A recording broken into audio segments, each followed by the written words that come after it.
হাউমাউ খাও, পল্লবীর গন্ধ পাও। আয় পল্লবী, দেখেছ আমি লালচু ভূত এসে গেছি পল্লবী। তোমাকে আজকে আমি ধরে ধরে খাবো পল্লবী। মনে রাখবে, লালচু ভূত দুষ্টু বাবুদের সাথে বন্ধুত্ব করে না। লালচু ভূত সবসময় ভালো বাবুদের সাথে বন্ধুত্ব করে।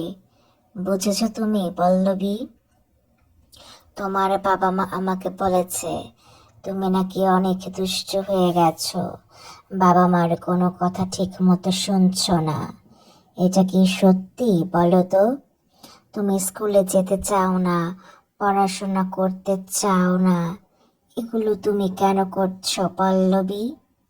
তোমার কি কোনো ভয় নেই?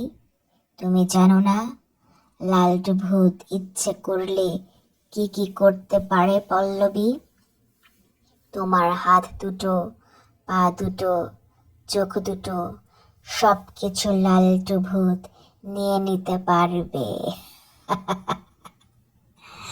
তুমি যদি বিশ্বাস না করো তাহলে তুমি এখন ঘুমিয়ে পড়ো, তারপর দেখবে আমি চুপচুপ করে তোমার কাছে চলে আসব।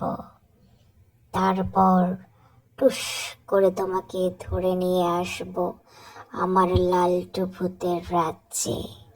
তুমি কি জানো পল্লবী, তোমার মতো অনেক ছোট ছোট বাবুরা আমার কাছে বন্দি আছে।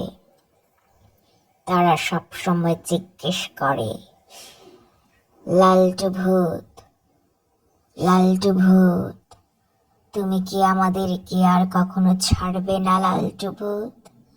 আমি বলি না, ছাড়ব না। তুমি দেখেছ পল্লবী আমার মাথায় কতগুলো কলা আছে? কারণ কলা খেতে আমি ভালোবাসি, বুঝেছ? আর দেখো আমার চোখ দিয়ে কেমন আগুন বের হচ্ছে।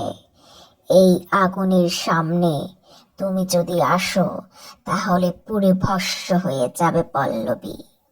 এখনো সময় আছে পল্লবী, গুড গার্ল হয়ে যাও, বাবা মার কথা শোনো, তাহলে দেখবে আমি তোমার বন্ধু হয়ে গেছি, তোমাকে ধরবো না। তখন তোমাকে মজার মজার গল্প বলে শোনাবো পল্লবী। বেশি বেশি বাবা মাকে ভালোবাসবে, তাদের কথা শুনবে, বড় হলে ডক্টর হবে, ইঞ্জিনিয়ার হবে, সায়েন্টিস্ট হবে তুমি পল্লবী।